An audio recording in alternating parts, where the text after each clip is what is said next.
The Columbia Network takes pleasure in bringing you Suspense.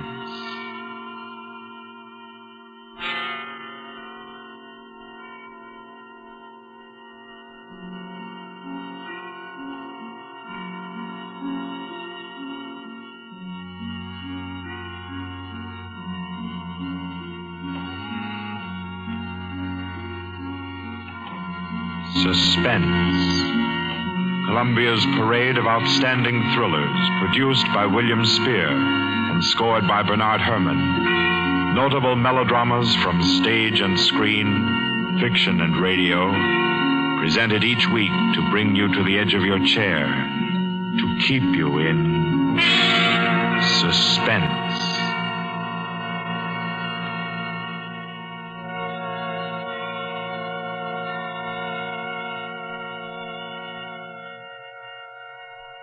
Tonight's story, by the noted American author T.S. Stribling, deals with a crime of murder on an exotic and atmospheric island, with ragged beggars who slept in a Hindu temple and awoke with gold in their pockets and a dead girl lying near them, and with a strange and mystical entrance into the life of hereafter, which was the experience of an American psychologist. For your suspenseful listening, we invite you to join us for A Passage to Benares.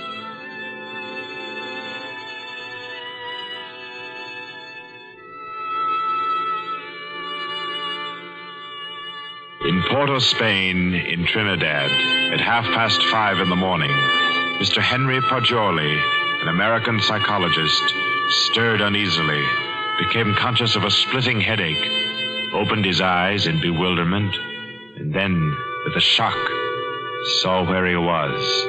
He got up, arranged his clothing. He tried with his neat psychological mind to recapture his dream, to bottle up again the little smoking wisps that still floated about within his aching head. By 7 o'clock, he had found his way back to the house of Mr. Lowe, his host in Port of Spain. Lowe was already about his coffee, with an interested spoon poised above the morning paper.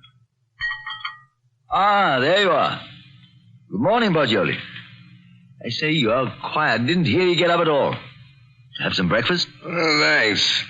I've been out for a breath of air. What's the news today? Well, the new governor will arrive in Trinidad on the 12th, and, hello. Another native's killed his wife. Tell me, Poggioli, as a psychologist, why do coolies kill their wives? Oh, for various reasons, I imagine. But here's some of the facts. Oh, I say this is a coincidence. Really putting on a show for you, Poggioli, on your first visit to Trinidad. How so? Well, you remember that wedding procession you and I watched last evening down at the Hindu temple? The temple? Oh, of course. The cream-colored little bride with the breastplates and the linked gold coins and the anklets and all the finery. Mm-hmm. The bridegroom. What'd you say his name was? Budman Lal? Yes. Well, do you know what's happened? Budman Lal is in jail this morning, and his cream-colored little bride is dead, with her throat cut. No. Do they think he did it? No doubt of it. That's why he's in jail now. He always seemed like a sensible fellow, too. One of our best patrons, which only proves my contention, Poggioli. A bridegroom of only 6 or 8 hours killing his wife without any reason at all. Oh, there's usually some reason for murder. Maybe. But I say, old boy, you're missing the point completely. How? Well, suppose you actually had gone and slept in the temple there last night. You wanted to, you know, remember? And I said, no white man ever stays all night in a coolie temple. Remember? Yes, I remember. You said it simply isn't done. Well, if you had, Poggioli, I say, that would have been a pretty kettle, wouldn't it? Yes. Well, I'm afraid I'll be mixed up in this. Both Mr. Lal and his uncle Hiradas are clients of mine. Old Hiradas has upwards of $5 million in my bank. Hiradas? Didn't you tell me he built that temple where the murder took place? Yes. It's what the Hindus call a temple and rest house. Hiradas gives rice and tea to any traveler who comes in for the night. It's an Indian custom to help mendicant pilgrims. A rich Indian will build a temple and rest house just as you Americans erect libraries. Ah. What does it say there about the murder, though? Budman Lal, nephew of the famous Mr. Hira Das, was arrested early this morning at his home for the alleged murder of his wife, whom he married yesterday. The body was found at 6 o'clock this morning in the temple where the wedding ceremony took place. The temple attendants gave the alarm. The victim's head was severed completely from her body, and all her jewelry was gone. 5 coolie beggars who were asleep in the temple when the body was discovered were arrested. They all claimed ignorance of the crime, but a search of their persons revealed that each beggar had a piece of the bride's jewelry and a coin from her necklace. Mr. Goodman Lal and his wife were seen to enter the temple at about 11 last night for the Hindu rite of purification. Mr. Lal, who is a prominent curio dealer, declines to say anything further. Doesn't tell you very much, does it? No, not much. What do you make of those beggars? Oh, that's simple enough. Those devils laid in wait inside the temple until the husband went out and left his wife. Then they murdered her and divided the spoil. But she had enough bangles and geegaws to give a dozen to each man. Yes, you're quite right, Pajoli. That's a fact. Why should they continue sleeping in the temple after they'd killed her if they did murder her? Well, why shouldn't they? They knew they'd be suspected, and they couldn't get off the island without capture, so they thought might as well lie down again and go back to sleep. You may be right, Lo, but that doesn't look like the solution to me. Well, I'm satisfied that's how it occurred. You mean the beggars killed her? Mm-hmm. Well, I don't think so. I rather fancy that the actual murderer took the girl's jewelry and went about the temple thrusting a bangle and a coin in the pockets of each of the sleeping beggars to lay a false scent. Oh, no, that's laying it on a bit too thick, Pajoli. My dear Lo, that's the only possible explanation for the coins in the beggars' pockets. I say, oh, boy, you've had lots of experience in these things. Come along with me, and we'll go up and see Mr. Hira Das and see if we can't help his nephew. I'll be glad to. But we'll go to the temple first. Then we'll call on Mr. Hira Das.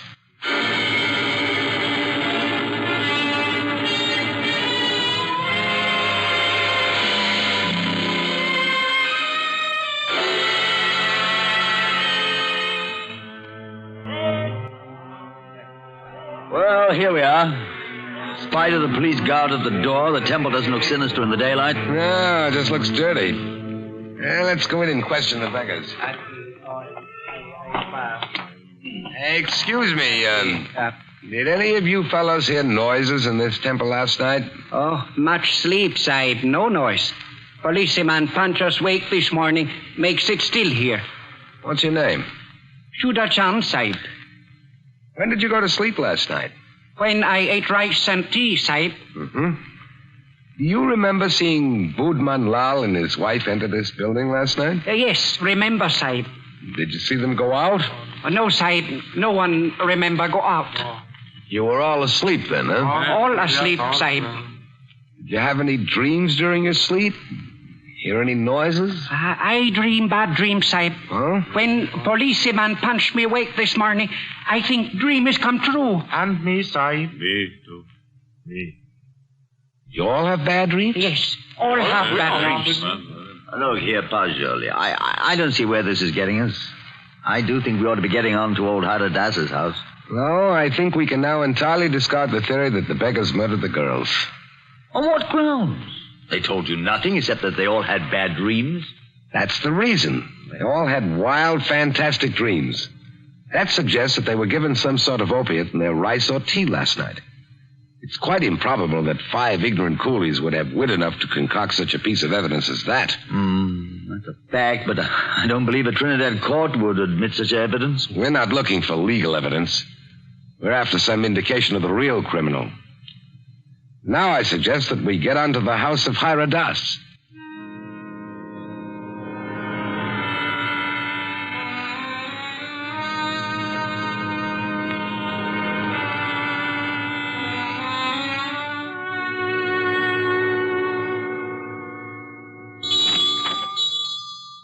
Please come in, gentlemen. I've been expecting you. Please be seated. Thank you. Thank you. A most mysterious murder, and the life of my poor nephew will depend upon your exertions, gentlemen.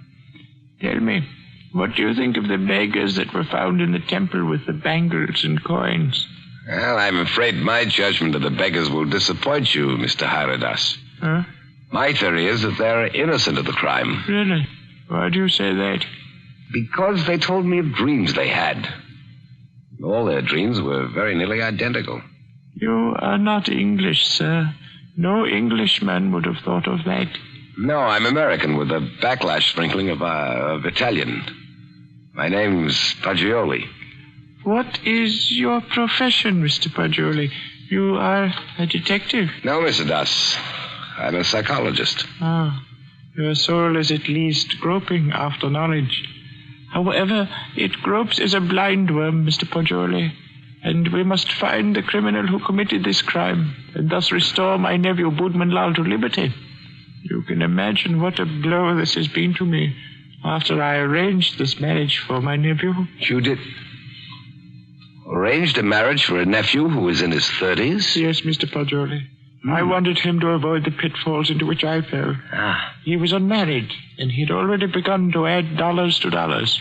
I did the same thing. Now, look at me. An empty old man in a foreign land. What good is this house where men of my own kind can't come and sit with me, when I have no grandchildren to romp and play? No. I've piled up dollars and pounds. I've eaten the world, Mr. Paggioli, and found it bitter. Now here I am, an outcast. And why don't you go back to India, Mr. Haradas? Why, Mr. Paggioli, my mind is half English. If I should return to Benares, I'd walk about thinking what the temples cost. How much was the value of the stone set in the eye of Krishna's image? If I would ever be one with my own people again, Mr. Paggioli, I must leave this Western mind and body here in Trinidad. That's very interesting and moving, but we were discussing your nephew, Budman Lal. Wait. In searching for the criminal, I would suggest you look for a moneyed man. Let me tell you my suspicions, and you can work out the details. What are they? I went out of the temple this morning to have the body of my poor murdered niece brought here to my villa for burial. I talked to the 5 beggars, and they told me there was a 6th sleeper in the temple last night. Was there indeed?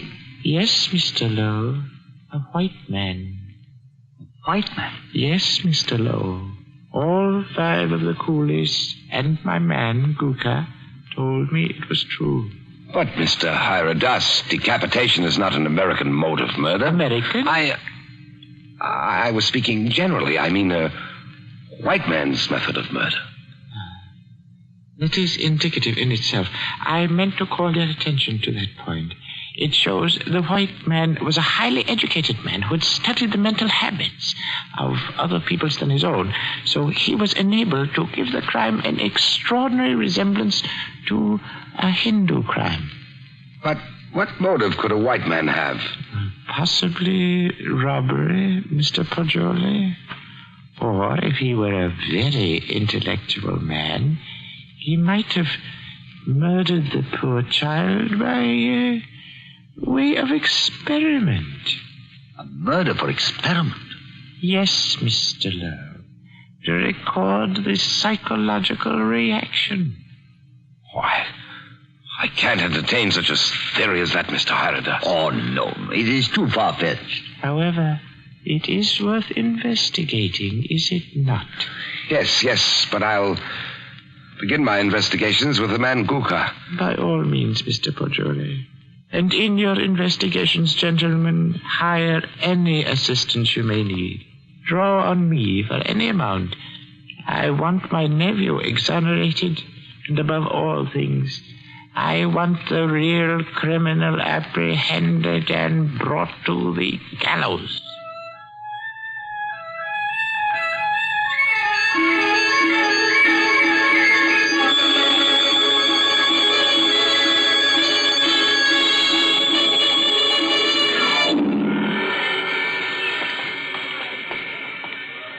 do you think of that, Pajoli? White man in that temple. Sounds like pure fiction to me, to shield Budman Lau. You know, these fellows hang together like thieves. Say, it's a jolly good thing we didn't decide to sleep in the temple last night, isn't it? You know, in my opinion, Lo, the actual criminal is Budman Lau. Same here. I thought so ever since I first saw the account in the paper. Somehow these fellows will chop their wives to pieces for no reason at all. Lo, what do you know about Budman Lau? Well, he was born here and has always been a figure because of his rich uncle. Lived here all his life? Except when he was in Oxford for 6 years. Oh, he was an Oxford man, huh? Yes. There you are. That's the trouble. I don't understand. What do you mean, Pajoli? And no doubt he fell in love with some English girl, but when old Hiradas chose a Hindu child for his wife, Budman couldn't refuse marriage. No man's going to quarrel with a $5 million legacy. And then he chose this ghastly method of getting rid of the child bride. I dare say you're right. I feel sure Budman Lau killed the girl. Jones, I'm getting tired of walking. There's a cab. Let's hop it and ride the rest of the way. Hi, cabby! A cab!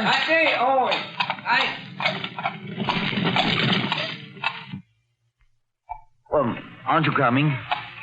You know, I don't feel that I can conscientiously continue this investigation, trying to clear a person whom I have every reason to believe guilty. Oh, man, don't leave me like this. At least come as far as police headquarters with me and explain your theory about Guga, the temple keeper, and the rice. Well, I thought I'd go back to your cottage and pack my things. Pack your things? Oh, your boat doesn't sail until Friday. Yes, I know, but there's a daily service to Curacao. It struck me to go there. Oh, no, come. You can't run off like that just when I've stirred up an interesting murder mystery for you to unravel. All right, well, Jolie, you ought to appreciate my efforts as a host more than that. Well, all right, then. To the police station. Yes, Sahib. Bye-bye.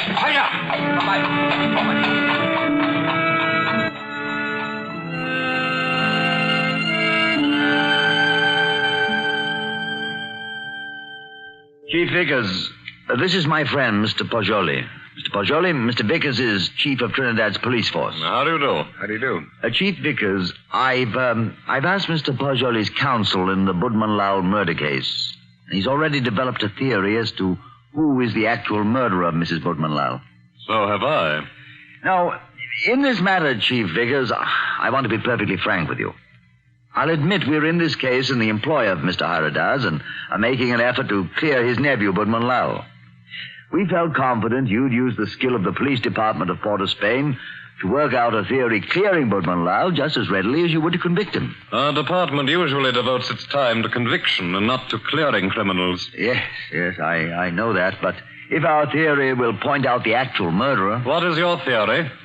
Mr. Pajoli's deduction is based on the dreams of the men who were found in the temple. So Mr. Pajoli's deduction is based on dreams. It would be a remarkable coincidence, Mr. Vickers, if 5 men had lurid dreams simultaneously without some physical cause. It suggests strongly that their tea or rice was doped. Now, if you find out what soporific was used, then have your men search the sales record of the drugstores in the city to see who has lately bought such a drug. You will find the murderer. Uh-huh. How do you like Trinidad, Mr. Pajoli? I'd like it very much indeed. You've just arrived, haven't you? Yes. In what university do you teach back in the States? Ohio State.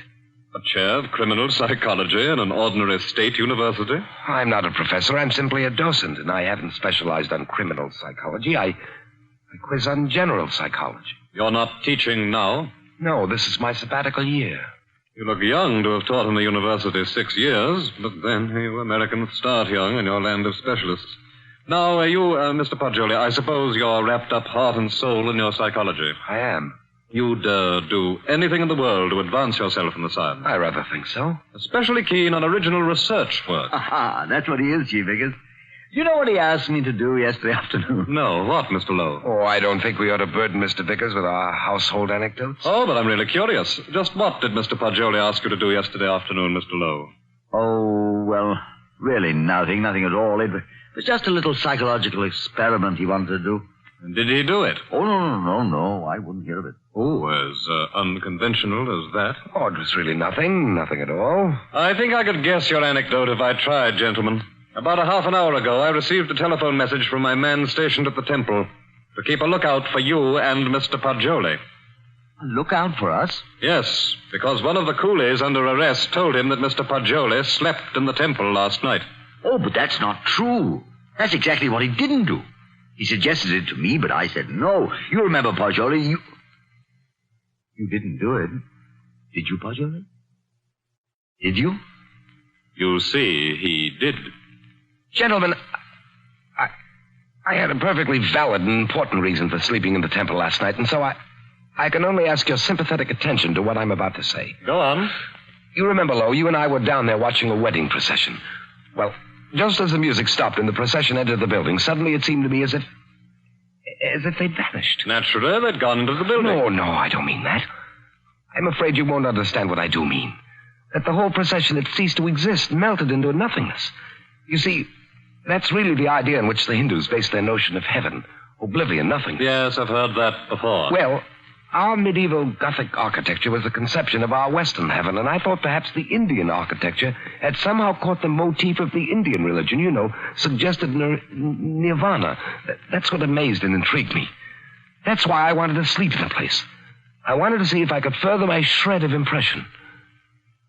Does that make any sense to you, Mr. Vickers? We're not interested why you went, Mr. Poggioli. We know a murder took place in the temple. You can't think that I committed a horrible murder as an experiment.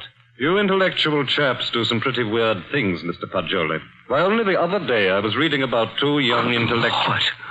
Yes, these fellows I read about also tried to turn an honest penny by their murder.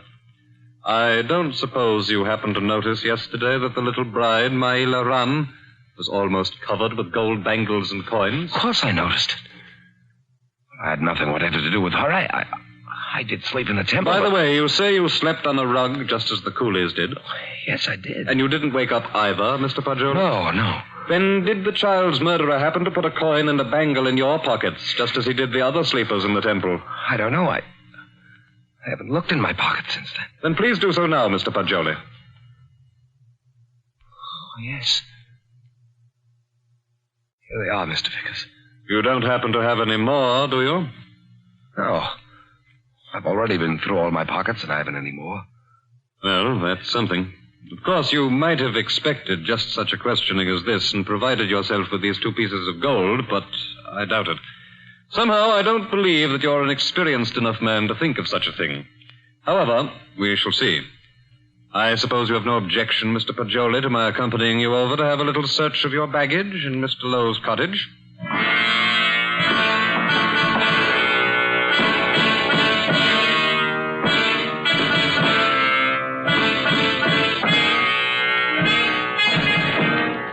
Now then, Mr. Poggioli, be so kind as to open your trunk.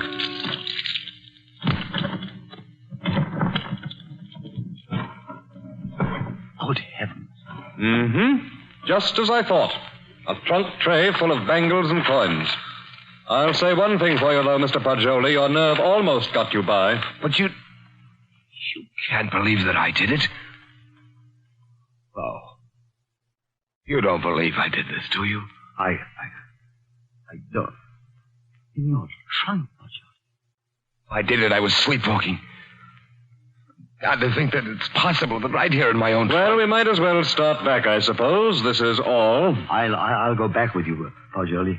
I'll see you through. Somehow I can't. I won't believe you did it. Thanks. No, Poggioli.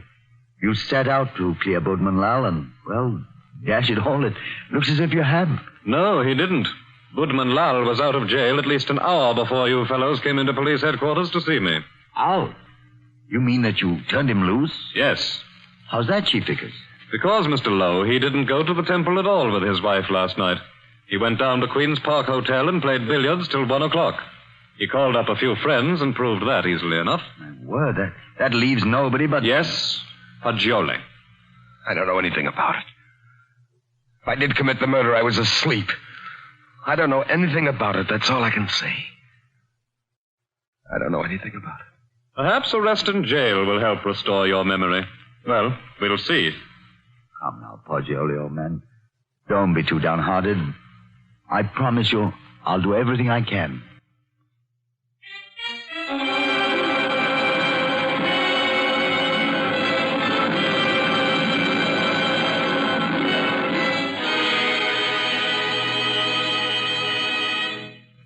The case against Henry Poggioli having been duly tried by a jury of your peers who have been found guilty and by the powers invested in me, I herewith sentence you to be hanged by the neck until you are dead.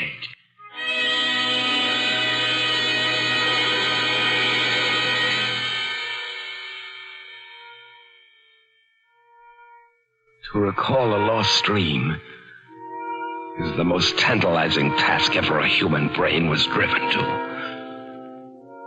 But if I lie still long enough on this bunk, perhaps I can recapture the dream I had in the temple last night. Yes.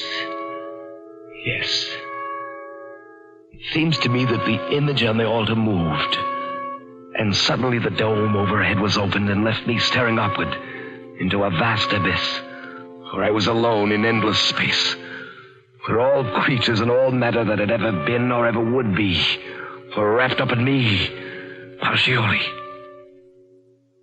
That was my dream. That's an odd thing. 6 men dreaming the same dream in different turns. There must be a physical cause for such a phenomenon. Of course. I've got it.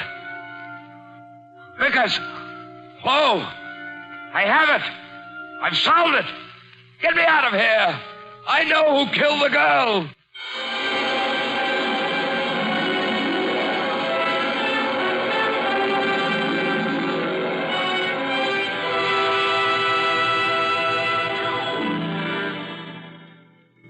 What is it, my friend? I know who murdered the bride.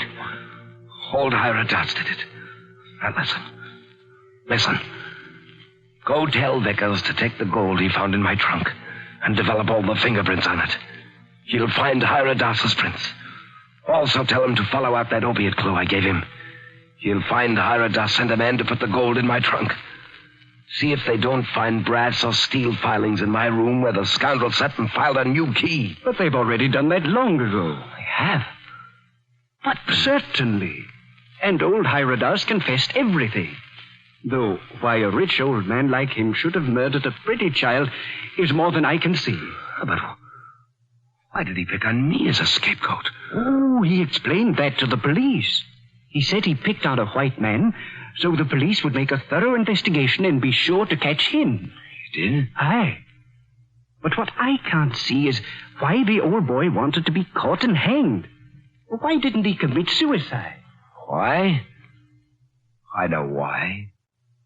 Because according to his religion, in that case his soul would have returned in the form of some beast. He wanted to be slain because he expects to be reborn instantly in Benares, with little Maila Ran as his bride instead of his nephew's. He hopes to be a great man with wife and children. All the things he was not, here in Trinidad. Yes, you must be right. Why didn't you come and tell me about Hyrodas's confession the moment it occurred? What do you mean keeping me here when you know I'm an innocent man? Why didn't you tell me before this? Because I couldn't. Old Hyrodas didn't confess until a month and 10 days after you were hanged.